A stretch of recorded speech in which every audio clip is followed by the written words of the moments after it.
Gopi Jana Vallabha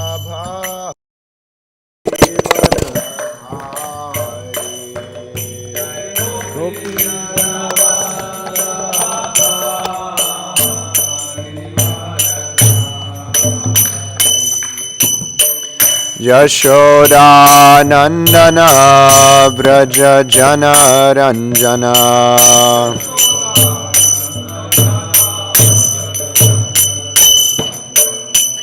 Yashoda Nandana Vraja Janaranjana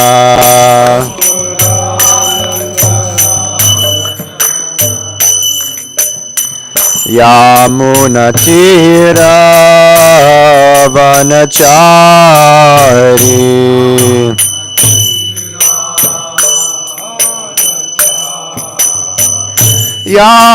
Yamunatira Vanachari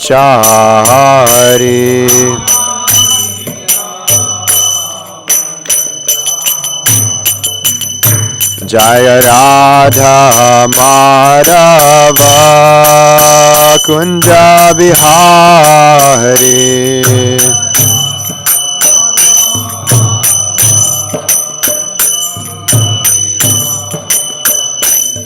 Gopi Jana Vallabha Girivaradhari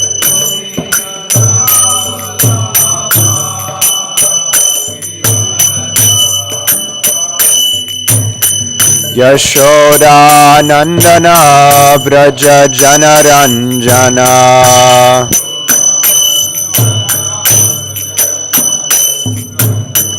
Yamunatira Vanachari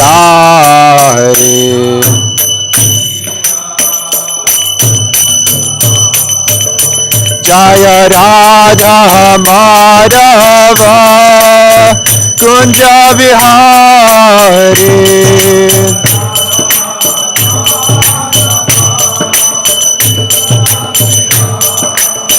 Jaya Radha Madhava Kunja Vihari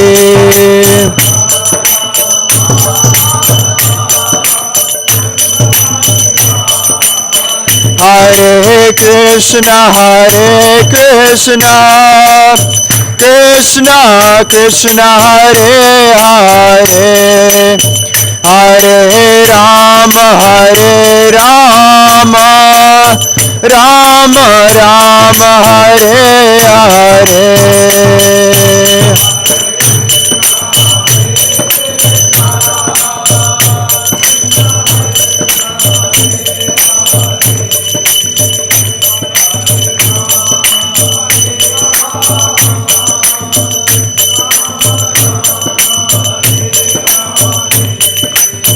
Hare Krishna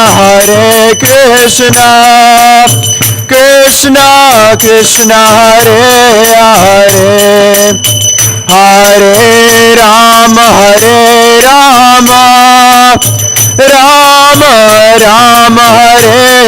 Hare Hare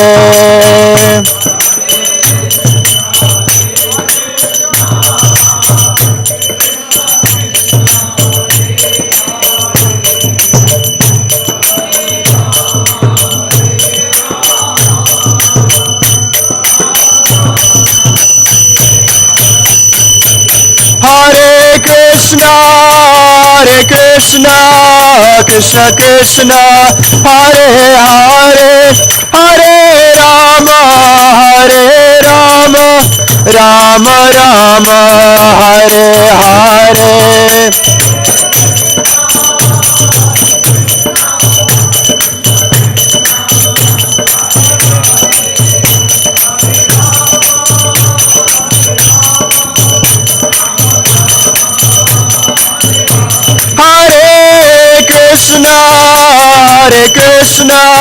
Krishna Krishna Hare Hare Hare Rama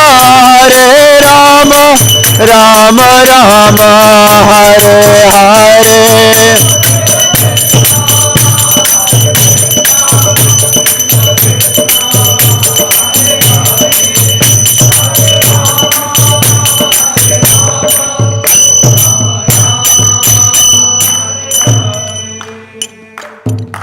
Jai Om Vishnupad Paramahamsa Parivrajak Acharya Shotarasata Shishimad. His Divine Grace A.C. Bhaktivedanta Swami Srila Prabhupada Ki Jai. Jai Om Vishnupad Paramahamsa Parivrajak Acharya Shotarasata Shishimad. Srila Bhakti Siddhanta Saraswati Thakur Goswami Prabhupada Ki Jai. Nam Acharya Srila Haridash Thakur Ki Jai. Ananta Koti Vaishnav Vrinda Ki Jai. Prem Se Goho Shri Krishna Chaitanya Prabhu Nityananda Shri Advaita Gadadhar Shivasari Gaura Bhakta Vrinda Ki Jai. Shri Shri Radha Krishna Gopa Gopinath Shamakunda Radha Kunda Giri Govardhan Ki Jai. Srimad Bhagavatam Ki Jai. Nitai Gaura Premanandi Hari Hari Bo.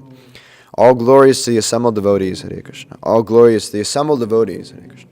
All glories to the assembled devotees, Hare Krishna. All glories to Sri Guru and Sri Gauranga. All glories to Srila Prabhupada.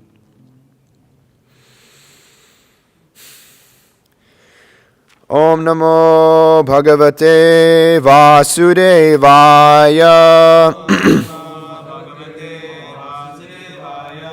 Om Namo Bhagavate Vasudevaya. Om Namo Bhagavate Vasudevaya.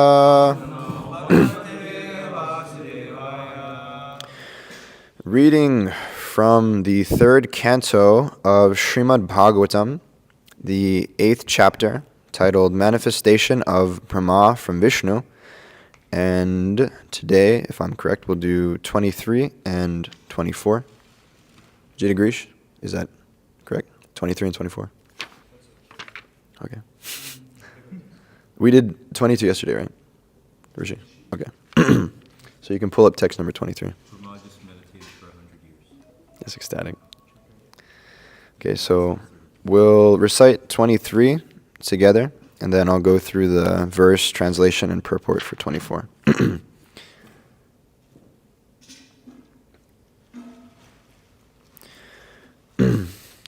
Mrinala Gaura Ayata Shesha Bhoga Paryanke Ekam Purusham Shayanam Pana Atapatra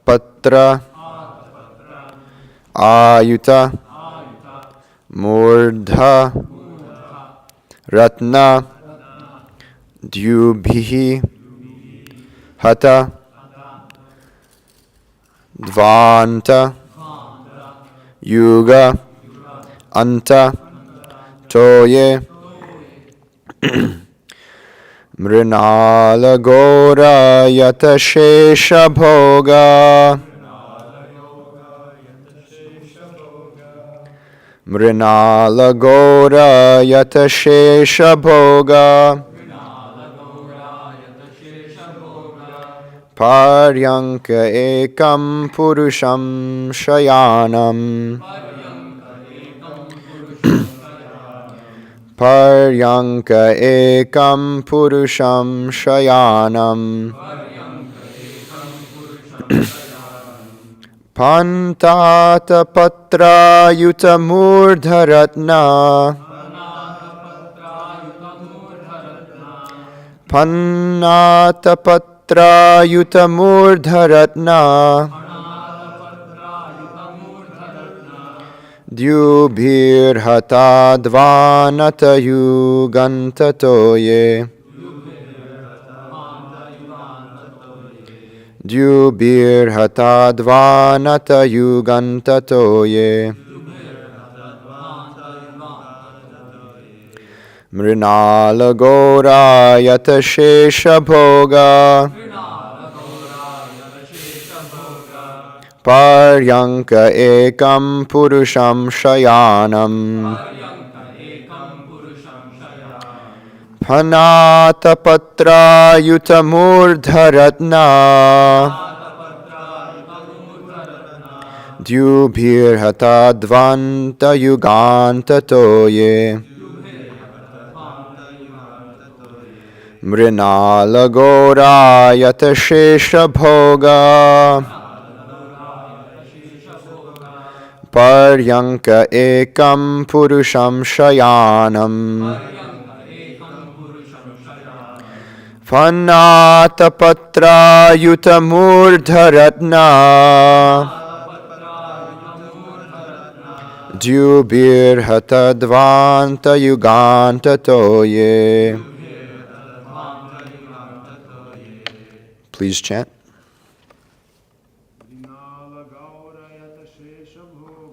Mrinala Gaura Yatashesha Bhoga Paryanta Ekam Purusham Shayanam Hanatapatra Yutamurdharatna Dyubhirhatadvanta Yugantatoye Mrinala Gaura Yatashesha Bhoga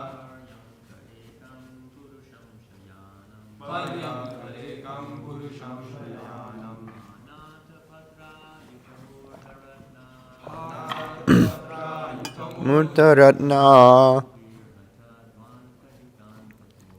Yubhirhatadvanta Yugantatoye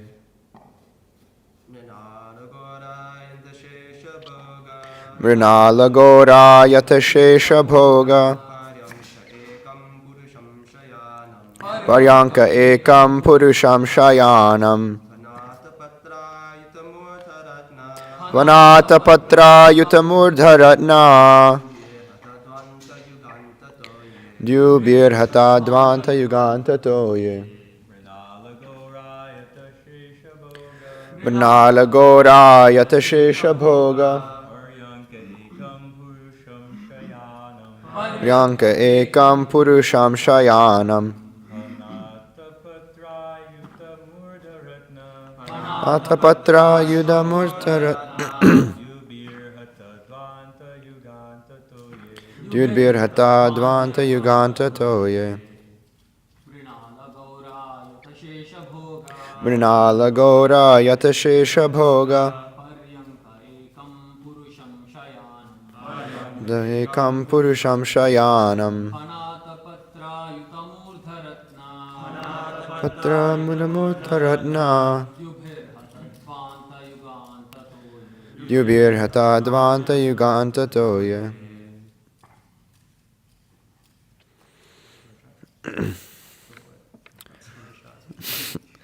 Mrinala lotus flower. Gaura white all over. Ayata gigantic. Shesha Bhoga body of Sheshanaga. Paryanke on the bed. Ekam alone. Purusham the supreme person. Shayanam was lying. Pana Atapatra umbrella of a serpent hood.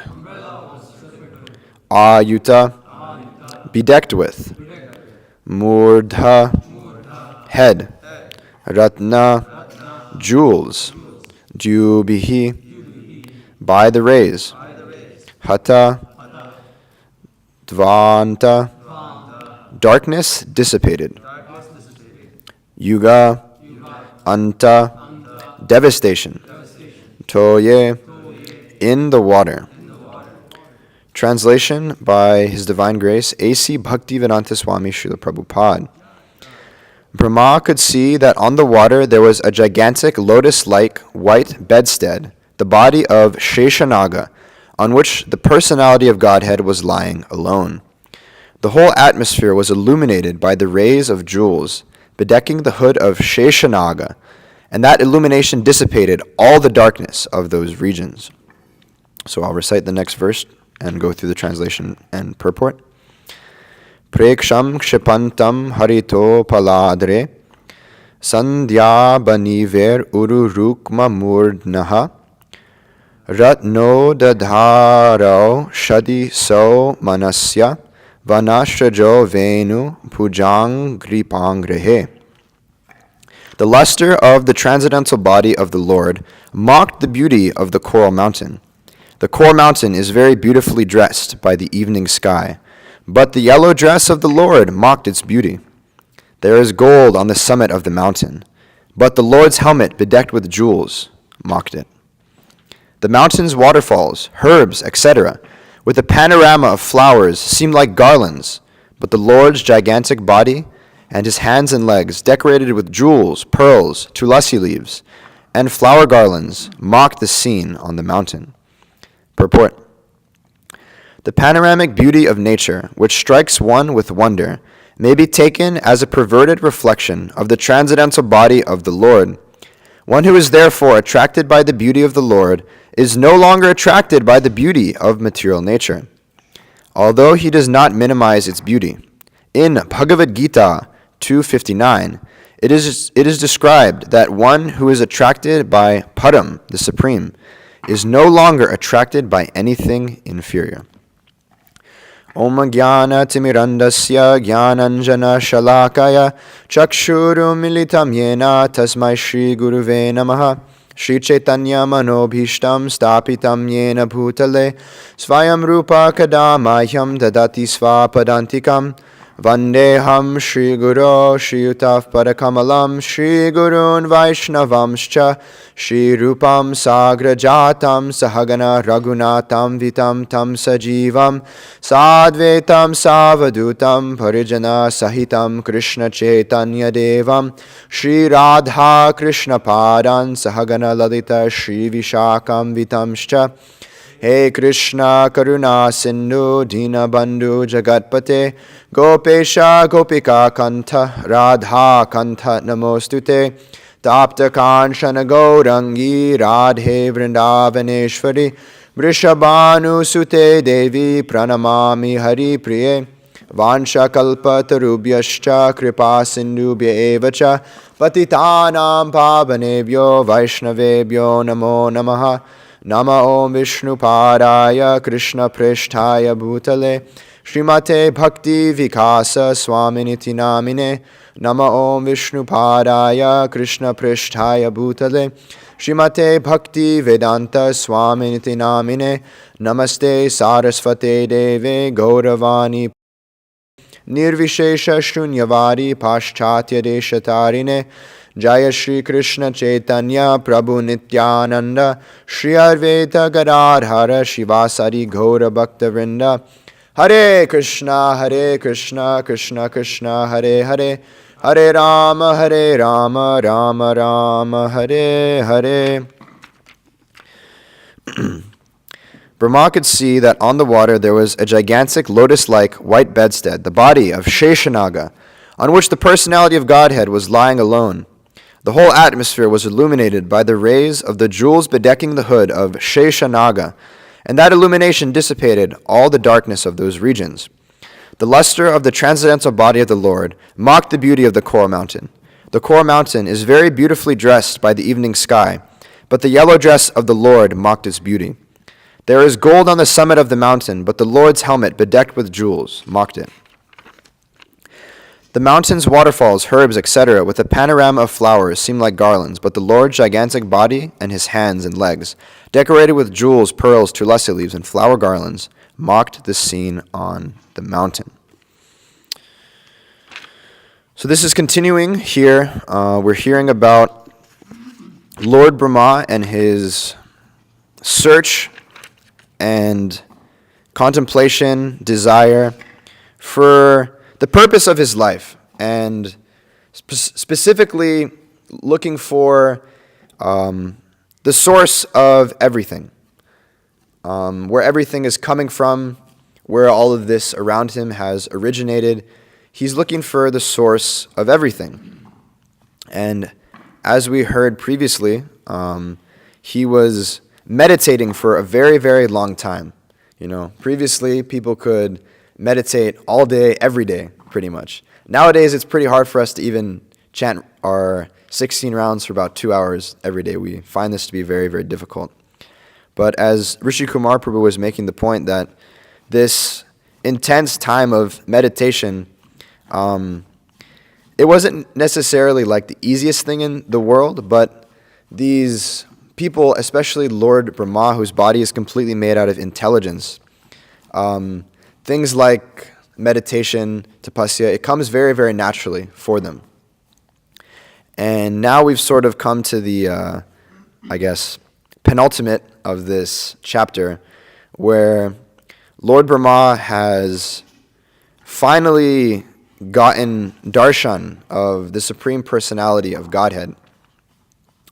This word here in text number 23, Purusham, is very important to distinguish here because we are talking about the Supreme Person. The source of everything isn't some imaginary oneness. It isn't some Big Bang. It's actually the Supreme Personality of Godhead, Krishna. And this material creation, everything that we see, ourselves, the spiritual world, it's all a manifestation of Krishna's energies. And it's all created by the Supreme Personality of Godhead himself. And it's described here that compared to all of the most beautiful things we can perceive in this material world, that the Supreme Personality of Godhead, his beauty simply mocks these most beautiful things we can see in this material world. It describes so many beautiful and wonderful things, but it says that compared to the Supreme Lord, these things are basically worthless. And as Lord Brahma is getting practical realization of right now, that everything that one might have spent so long searching for, it's actually seemingly to be completely insignificant when one actually gets darshan of the Supreme Personality of Godhead. We hear about this throughout the Srimad Bhagavatam. When I was reading through this specifically, one instance that came to mind was the pastime of Dhruva Maharaj, where he's undergoing so much meditation, austerity, and he has this idea of what he wants to achieve. He has all these material desires. He has all these material wants.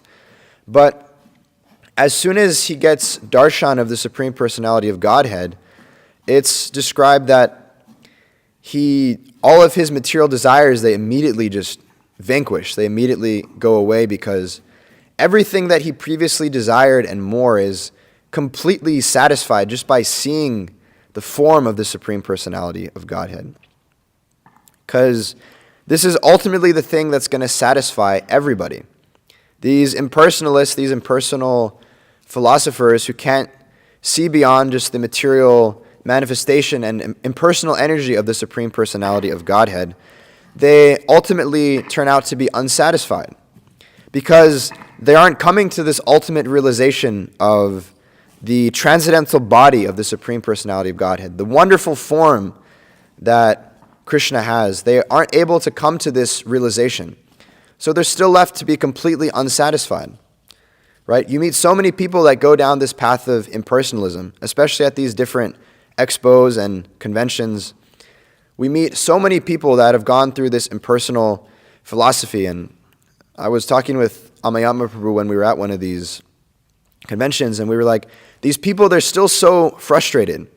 The people that come for material engagement, the people that come for any sort of impersonal information. When you talk to these people, you can see they're still completely unsatisfied. They have some idea, at least of something, but that idea that they have, it's not fulfilling their heart's desire. It's not fully satisfying them. So these people, they'll just continue to search here, search there, search for the whole rest of their lives, but not find it, not find what they're actually looking for.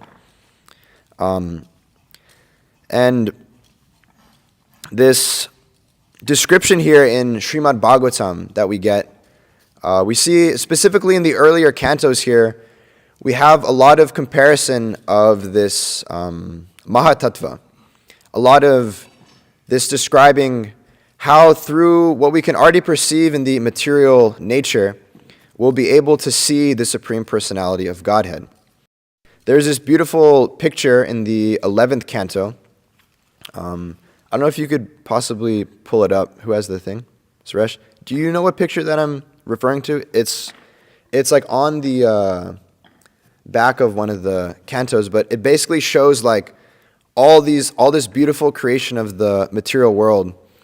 And it shows how everything is completely in relationship with Krishna. Let me see if I can find it. The canto. Universal form picture. Is it like a universal form? Yeah.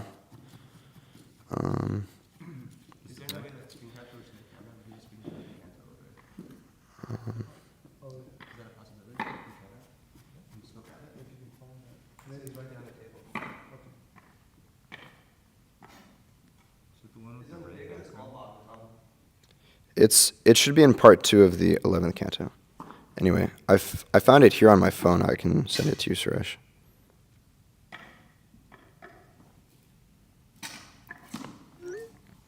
But when I first saw this, I sent it to you on text message. When I first saw this picture, I was like shocked and like sort of like blown away. It's really, really amazing, and I like to show this picture to people at these spiritual conventions also, because in the beginning of Srimad Bhagavatam and even in Bhagavad Gita, Krishna describes himself in relationship to this material manifestation, right? There's this 10th chapter of Srimad Bhagavatam where Krishna is completely describing himself in relationship to the material world. And this picture here, it perfectly illustrates that. It shows the sun, the sky, the stars, the mountains, the earth, the rivers, different aspects of this material world that we consider to be very, very beautiful. We consider to be very, very amazing. And it shows all of these things in relation to the Supreme Personality of Godhead. And we can factually analyze that these things, they're very, very beautiful, right? When one is within nature, when one sees a beautiful flower, some beautiful scenery, one can't deny the practical beauty of these different things. It would be ignorance for one to say that, oh no, these things, because it isn't directly the form of Krishna, these things aren't beautiful. In fact, there was one student that I met at Middle Tennessee State University, and he got a whole set of books, Saptarishi set, and he started reading through these books. And the first question that he asked me, which I thought was a very intelligent question, was in this same regard. He said that these books, they describe this material world as just a place of birth, death, old age, disease, suffering, so many bad, horrible things. But when I look around the world, I see so many things that are beautiful. I see beauty in the trees. I see beauty in the mountains. I see beauty in the streams. I see beauty in all these different things. So how is it possible that this world is completely bad, completely just a place of suffering, yet I see so many beautiful things. I see so many beautiful manifestations of Krishna's opulence. How is this possible? And I thought this was a very intelligent question. And we can see that this is also addressed in the Srimad Bhagavatam, because before we can get to the beautiful pastimes of Krishna, where he's playing with the cowherd boys, where he's killing demons, where we're getting direct darshan of Krishna's personal pastimes, a lot of us, we still have this material conception. We're still polluted by all these material things. It's very hard for us to understand Krishna. It's very hard for us to understand the nature of Krishna. And especially if we don't understand how great Krishna is, we won't be able to understand properly his pastimes in the 10th canto of Srimad Bhagavatam. Which is why things like this, descriptions like this, they're very important. And this is why Krishna himself also describes this in Bhagavad Gita. If you could pull up the 10th chapter of Bhagavad Gita, you can just go through the index of the different verses, if that's possible. And we can see, is it possible where you can pull it up where it's just like the translations? Anyway, this might take some time, but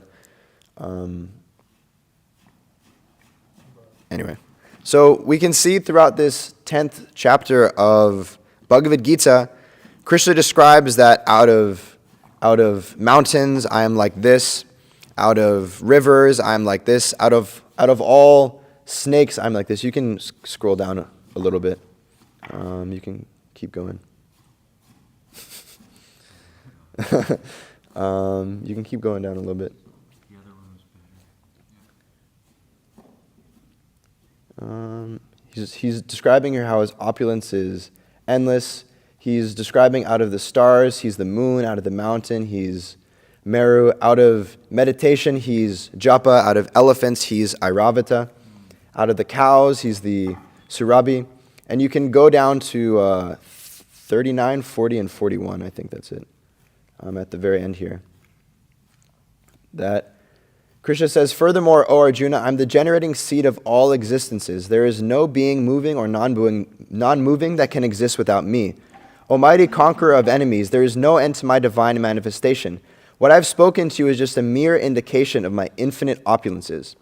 Know that all opulent, beautiful, glorious creations spring from but a spark of my splendor." So, as is described here in text 24, it's describing all these beautiful, wonderful, and amazing things, but Krishna says here that all these things are just a mere spark of my splendor, right? We can see that a spark in comparison to the fire, when there's a lot of darkness, or when one is in a lot of ignorance, one might get a little bit of light from understanding Krishna in relationship to all of these material things. But when the beautiful fire of the Supreme Personality of Godhead is fully present, all of these material things are simply a spark of Krishna's splendor. They're simply just a small fragment, a small opulence of the Supreme Personality of Godhead. And this is specifically why the Srimad Bhagavatam, Bhagavad Gita, Sri Chaitanya Charitamrita, all of the books of our previous acharyas, they present the essence of all religion. They represent the summum bonum, the highest level of realization, because nowhere else in any other tradition, scripture, or faith can you find exact information like this about the Supreme Personality of Godhead. You just can't find it anywhere. In the Christian tradition, they actually have this hymn, which is like a song meant to glorify the Supreme Lord, where they say, "All things big and beautiful, all creatures great and small, all things wise and wonderful, the good Lord made them all," right? And it's basically glorifying the Lord for creating this material world, saying that, this material world is so great, it's so wonderful, it's so amazing. Thank you, Lord, for making this beautiful, wonderful world so I can enjoy it. This is basically what their prayer is, what their glorification of God is, that thank you for creating this material world so I can enjoy. But if we practically analyze the situation in this material world, for one who is in this material world with the mood of trying to enjoy it separately from Krishna, Krishna describes it as dukhalayam ashashvatam, that it's simply just a place of misery and suffering. That when one is in this material world, one is trying to enjoy all these different wonderful creations of God, of Krishna, but all that it's bringing one is just difficulty, distress, suffering, and unhappiness. So, while it is amazing that the Supreme Lord is able to create all these wonderful things that we see around us, it's described in the purport here by Srila Prabhupada that this material world can be taken as simply a perverted reflection of the transcendental body of the Lord. That for one who doesn't have the proper vision of seeing everything around us in relationship to Krishna, that appreciating the beauty of all these things, it's simply useless. It's simply meaningless. Krishna says you can pull up chapter 6, text number 30 of Bhagavad Gita. I don't know who's controlling the thing now. There seems to be some sort of fight over who has the control. If you could pull this up. Krishna says, Yo mam pashyati sarvatra, sarvam cha mayi pashyati, tasyaham na pranashyami, sacha me na pranashyati. That for one who sees me everywhere and who sees everything in me, I am never lost, nor is he ever lost to me. And Srila Prabhupada, he makes some really amazing points here in the purport. Srila Prabhupada says, a person in Krishna consciousness certainly sees Lord Krishna everywhere, and he sees everything in Krishna. Such a person may appear to see all separate manifestations of the material nature, but in each and every instance he is conscious of Krishna, knowing that everything is a manifestation of Krishna's energy. Nothing can exist without Krishna, and Krishna is the Lord of everything. This is the basic principle of Krishna consciousness. Krishna consciousness is the development of love of Krishna, a position transcendental even to material liberation. At this stage of Krishna consciousness, beyond self-realization, the devotee becomes one with Krishna in the sense that Krishna becomes everything for the devotee, and the devotee becomes full in loving Krishna. An intimate relationship between the Lord and the devotee then exists. In this stage, the living entity can never be annihilated, nor is the personality of Godhead ever taken out of sight of the devotee. So this here is the real understanding by which one can see this material world. It was said by Srila Bhaktisiddhanta Saraswati Thakur that one who puts everything in God's hands is able to see God's hand in everything. So we can see here that it isn't that the devotee sees this material creation and just says, oh, Krishna is so much greater than this, so there isn't anything here. And that we just simply go to the forest in a cave where we can't perceive or see anything. But we appreciate this material world. We use everything in this material world for what? For the service of Krishna. Because we're able to see, as is described here, the coral mountains, the evening sky, the gold on the summit of the mountain, the waterfalls, the flowers, and all of these beautiful things. We're simply able to see it in relationship with Krishna. And as Srila Prabhupada says here, this is what it means to be Krishna conscious. That one is able to see everything around him and see, wow, this thing is so amazing. How can I use it to serve Krishna? And when one has practical realization of this, the material world no longer becomes this dukhalayam ashashvatam. But a devotee is able to be in complete Krishna consciousness, where he's able to see Krishna everywhere. The materialists, they see everything might seem dull, everything might seem very bleak. They might not have much hope in life, but for the devotees, they see everything as brilliant and beautiful because they see everything as, how can I use this to serve Krishna? But simultaneously, they have the understanding, like Srila Prabhupada describes here, that none of this would exist without Krishna, without Krishna's input. And that everything we see here in this material world, it's simply a perverted reflection. It's simply just like I was describing, a mere spark. Just a small, finite amount of Krishna's real splendor. So, for one who is able to get direct darshan of the Supreme Personality of Godhead, by seeing Krishna everywhere, by associating with Krishna's devotees. I was actually just listening to a class by His Holiness Bhakti Vikash Maharaj, where he was speaking on this 10th chapter, verse number 41 of Srimad Bhagavad Gita.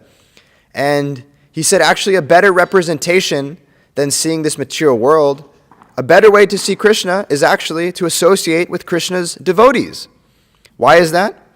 Because Krishna's devotees are always fully absorbed in Krishna. That everything they talk about, it's about Krishna. Everything that they do, it's for the service of Krishna.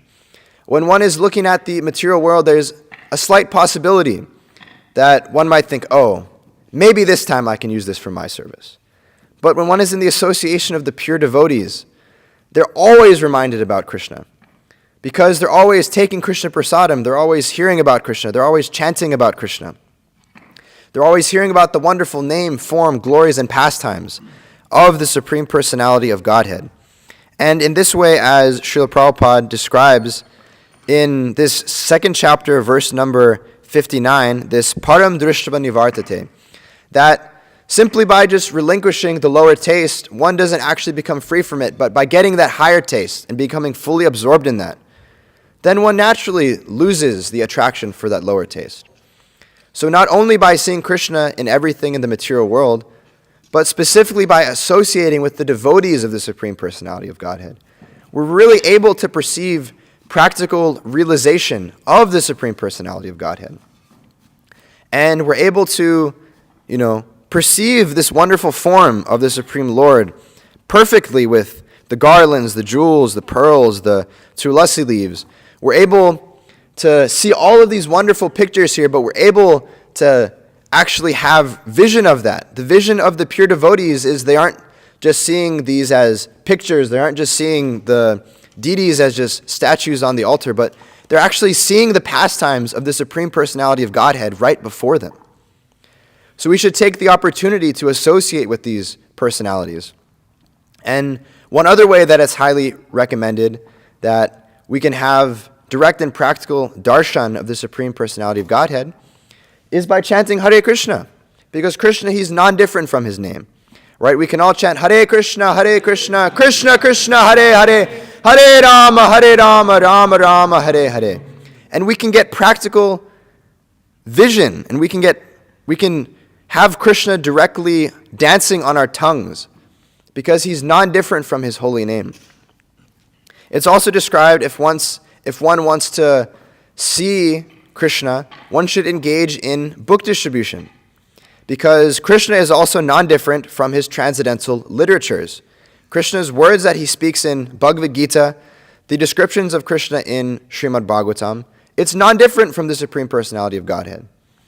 So if one wants to see Krishna and one wants to be completely Krishna conscious, one should see Krishna in everything, one should associate with the devotees, one should chant the holy name, and one should read and distribute these books that Krishna has given us through the disciplic succession of our acharyas. And like I said, in this way, one can be completely Krishna conscious, and they can actually perceive what's being described to us in Srimad Bhagavatam, because Srimad Bhagavatam, it's not just like some ordinary book. It's not just like some mundane literature. But the Srimad Bhagavatam, it's actually what we can practically understand, apply, and realize in our own lives. So we should take this very, very seriously. And we should take full opportunity, any opportunity that we get, we should take full advantage of it.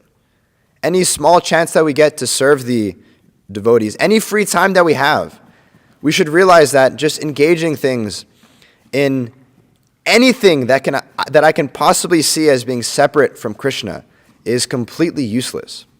And that I should use every second, right? Srila Rupa Goswami describes in the Upadeshamrita, the Nectar of Instruction, that the essence of all advice, what is it? That's to engage one's body 24 hours a day, right? If we had more hours, we would do more. But unfortunately, in this material world, we only have 24 hours. So that's all we can do. We can just simply engage ourselves 24 hours a day in the service of Krishna, in the service of his devotees, and in this way become completely Krishna conscious and go back home, back to Godhead. So I have a hard cutoff time for 8:30. So yeah, so we can have any questions, comments, corrections, discussions, some Krishna conscious katha to pass the time. That mic seems like it's very loud. But Ali Krishna Prabhu has a question or comment or correction. If someone wants to turn that down real quick for the safety of all of our ears so we can continue to hear about Krishna. Hare Krishna. Lower.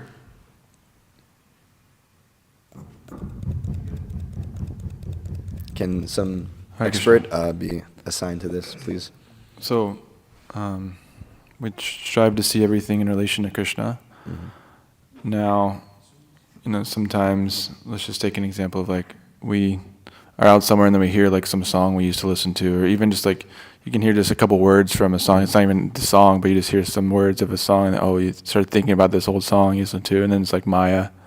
So how do you see that in like when you become bewildered by Maya, how do you see that in relation to Krishna? You see, it's Krishna's illusory energy, but... Well, one who's completely Krishna conscious, like even Krishna says himself in the chapter, like we have this beautiful picture here of all of the cowherd boys entering the large mouth of the demon, Aghasura.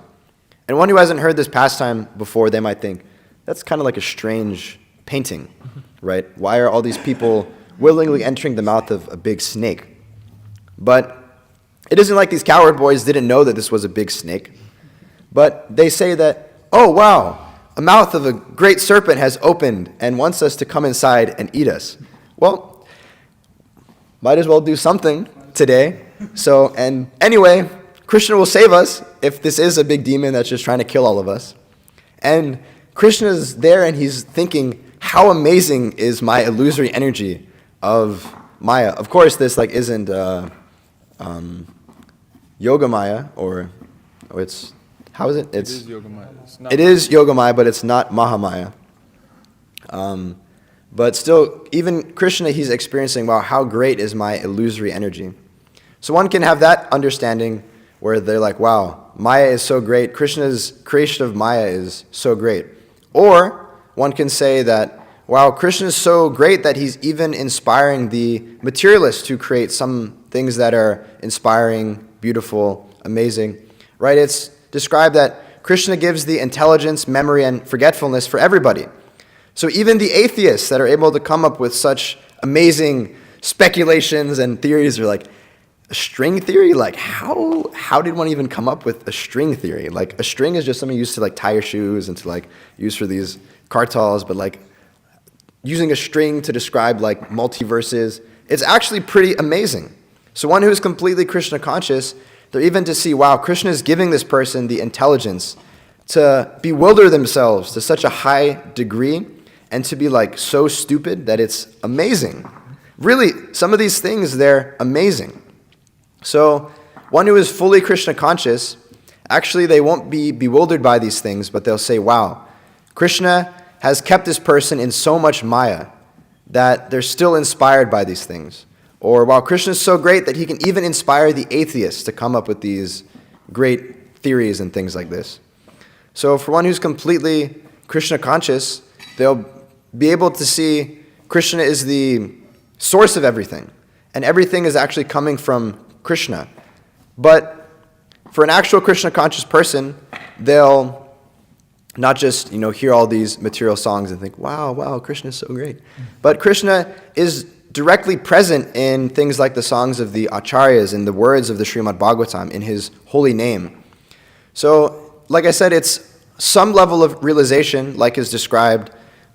We hear the Mahatattva, we hear how Krishna is actually, he's compared to this mountain and the sun, the moon. But Krishna describes this actually such a small level of realization. So for one who actually wants to fully immerse themselves, they're able to understand that, okay, yeah, this is a manifestation of Krishna's opulence.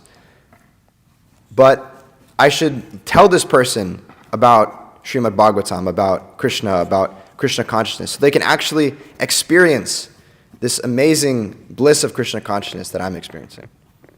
Does that answer your question? Anybody else with any more? Yes. Jidagrish Prabhu? I think of one. Come back.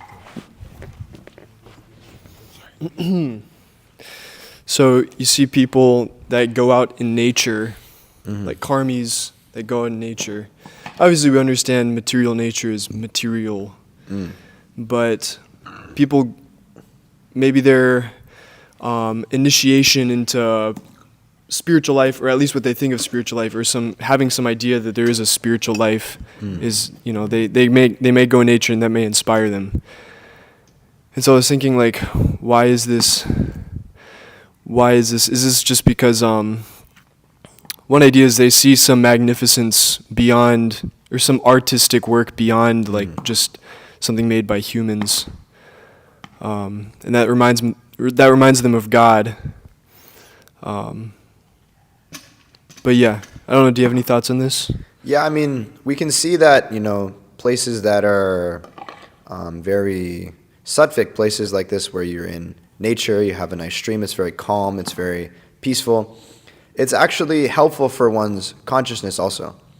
For you generally see that, you know, people get free from, you know, even like materialists, right? They come to the understanding that, wow, okay, all this food is bad for me, all this music and all this like crazy stuff, it's bad for me, and that I should like, you know, like run through like the forest and like spend time in nature and eat like organic food and like, I don't know what else they say, but they say a lot of things like this where it's gradually taking them out of these modes of material nature and bringing them to like a higher level of consciousness. And like you said, it's also that when one sees very beautiful, amazing, and magnificent things, that's so much greater than themselves that they think, wow, you know, this is so great, this is so amazing, and they're really able to appreciate this beauty of the Supreme Personality of Godhead. And gradually, these processes, they make one more of like a ripe fruit for taking up to this process of Krishna consciousness. Of course, anybody from any background, even the most degraded person in the lowest pits of ignorance, can easily become picked up by the process of Krishna consciousness. But we see a lot of times, we can maybe even experience in our own lives that before coming to Krishna consciousness, we had some idea that just the ordinary things of this material world, they weren't really so great. They weren't really so all in all. And that instead of just trying to get the most out of these material things like drugs, sex, money, that, you know, there's higher things on a more subtle level, which we've been describing. So oftentimes, you know, one gradually comes up to this level, but the proper understanding is to see, like we were describing, everything simply in relationship to Krishna. And we can even see, even in our practice of Krishna consciousness, when one is in a very sattvic place or a very clean, calm, and peaceful environment, we might find it easier to read, to hear, to chant.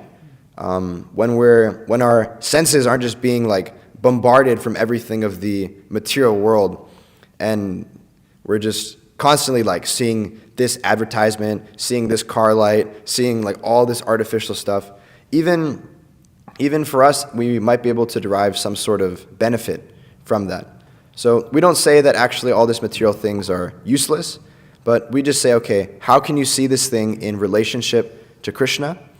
And how can you engage this arena, circumstance, or activity in the service of Krishna? Does that answer your question? Jai. Anybody else with anything? I guess they're gonna make me ask a question, so fine. I'll cook something up. I don't know if it's good. Okay. So I understand like this world is like it's temporary and you can't fully enjoy it. Mm-hmm. Like if I buy a car, I will it'd be like temporary, the enjoyment.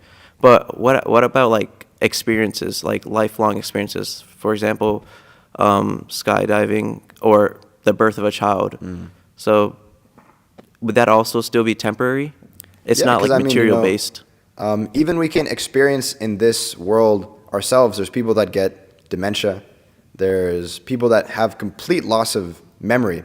Like, I've been able to have practical experience of this because I used to work as a nurse in a hospital. And you literally meet people that have grown up with their family members for their whole life, right? They had so many great, wonderful experiences with these people. And their family members come to visit them, and this person doesn't even know who they are. He's like, who are these people? Get them out of here. It's like, what? Right? You had so many great experiences with them. You enjoyed so much with them. You went through so much of life with them. But even in this life, we're able to see that our memories and our experiences, they're only something that's temporary. And after this life, we might be able to say, I was Napoleon, and I conquered all these lands. Or we might be able to say, I'm Albert Einstein, I was so great. I said E equals MC squared, whatever that means, right? But we can see that all of our achievements, even in this world, they're only temporary. And after this life, we have to go to the next life, right? So anything that we have in this material world, especially these experiences, it's only temporary. The example that's often given in this regard that people say, but I just like to live in the moment. I just like to enjoy the experiences. The example is given, say you go on a plane or a train or some form of transport where there's yourself and a lot of other people. And you're sitting next to somebody, and generally when you're on a plane and you're just by yourself, sometimes you strike up conversation with the person that's sitting next to you. And a lot of times, especially when you're traveling, this is like a new person, you might like their shoes or their hair, but oftentimes you say, hey man, where are you traveling from? And if you ask this question to the person that's sitting next to you, they just say, I don't know. You're like, that's a little strange. And then if you ask, well then where are you going? And they say, I don't know. I'm just along for the ride. You might think that, okay, this person is getting some sort of experience, but what they're doing is actually completely pointless. They have no direction, they have no goal, they're just going here, there, everywhere, with no proper meaning, no proper direction. So this is what I would often say to people that are like, I just want to leave my imprint on the world. I just want to leave my mark on society. I just want to experience as much as I can. That, ultimately all this stuff, it's just completely temporary, useless, and one should actually think, okay, what is the actual purpose of my life? What's going to happen after death? Where am I going? Right? And one should do things in their life that will actually help them answer these questions of their practical life. Sure, you might go skydiving, you could check it off your bucket list. But you're still going to have to die, even after you skydive. In fact, you can die pretty easily while you're skydiving, right? So you won't even be able to check it off of your bucket list because you pull the thing on the parachute and it doesn't go. Oh, damn. I have my chanting beads to my... Yes, Hare Krishna, Hare Krishna, Krishna. Right? But for one who is actually intelligent, instead of just trying to experience a lot in their life, one will lead every moment of their life so they can remember Krishna at the time of death. It isn't that I'm going to, try to die as many ways as I can so I can just go right before I die, and then I'll go back home, back to Godhead. But what we cultivate throughout our life, that's what our consciousness will be at the time of our death. So one should take these matters very, very seriously, and one should actually understand, what is the point of this life? Where is this life taking me? What's going to happen? So it isn't just about experiencing things, but we should actually understand that we're in a position where we should use this human form of life for what will be most important and beneficial for our actual benefit. And just experiencing all the things won't actually do anything for us. Does that answer your question? Yeah, that does. But to follow up with that, let's say I become Krishna conscious, right? And I get dementia, I can't think of Krishna. Then what? Do I still go back to Godhead, or? So, Krishna, it's described that for one who fully dedicates their life to Krishna, and for one who is Krishna conscious throughout their life, Krishna will force himself into the memory of such a devotee at the time of death. And that Lord Chaitanya, it's described that for one who fully engages themselves in the Sankirtan movement of Lord Chaitanya, Lord Chaitanya will personally come and take this person with him back home, back to Godhead. So we should have full faith that no matter what happens, no matter what situation that we're in, we should be fully Krishna conscious at all times. So when that time comes, which we don't know, Shukadeva Goswami, he heard, okay, I have 7 days left to live. He even knew, but he spent all of the rest of his time doing what? Simply hearing and chanting about Krishna. So we don't know, like I could die like in 5 minutes. So I should be if I'm intelligent, I should take full advantage and spend every free moment that I have to be Krishna conscious, so I can actually perfect this human form of life. Does that answer that question? Rishi Kumar Prabhu? Can I read 2 Gita verses in relation to that? Yes, you can. Bhagavad Gita 9:22. Ananyas chintayanto mam ye jana paryupasate tesham nitya biyuktanam yogakshemam vahamyaham. But those who always worship me with exclusive devotion, meditating on my transcendental form, to them I carry what they lack and I preserve what they have. And Bhagavad Gita 15:15. Sarvasya chaham hridisani vishto matasmritir jnanam apohanam cha vedaischa sarver aham eva vedyo vedanta krid vedavid eva chaham. I am seated in everyone's heart, and from me come remembrance, knowledge, and forgetfulness. By all the Vedas I am to be known. Indeed, I am the compiler of Vedanta, and I am the knower of the Vedas. So Krishna gives the remembrance and forgetfulness. So if you're always serving Krishna, he's got you covered. Jai. Thank you, Rishi Kumar Prabhu. Suresh Prabhu? In regards to Ali Krishna Prabhu's question, Jai. Indradyumna Swami has this recollection. They were on a plane, some time passed, and a movie was starting. I thought, this movie is mine. I'm going to show Prabhupada that I'm not going to watch this movie. It was dark. The movie started. I picked up Bhagavad Gita and read different verses. I hear a Prabhupada chuckle, and then he started to laugh. I looked over, and Prabhupada was watching the movie. I put the book down, looked up, and saw it was one of Charlie Chaplin's humorous movies. Prabhupada liked the movie, and he was laughing. Pradyumna was also laughing, and I was also laughing. When the movie ended, the lights came on. I thought, we aren't supposed to watch movies. What's going on here? Prabhupada must have some explanation. I leaned over to Pradyumna, who was on the other side of Prabhupada, and said, can I speak with you? He said, I'm busy now. I said, I need to speak with you. I have an important question. We need to go to the bathroom. He said, I got up and went to the bathroom, and he also did. I said, what's going on? We're not supposed to watch movies. What am I supposed to think about this? He said, I don't know. Maybe we should ask Prabhupada. I said, okay, go ask Prabhupada. I said, no, you ask Prabhupada. He said, no, you ask Prabhupada. We went back and forth, and finally he agreed. We sat down next to Prabhupada, and a big smile came on Pradyumna's face. I was in the aisle waiting, and he walked over smiling and I said, what did Prabhupada say? And he said, Prabhupada said, we don't generally watch movies, but Charlie Chaplin's humor is very original, and Krishna is the origin of all original things. Even as a young boy, Prabhupada liked the innocent humor of Charlie Chaplin. Jai. Anything else? Jai. Okay. Srimad Bhagavatam ki Jai. Srila Prabhupada ki Jai.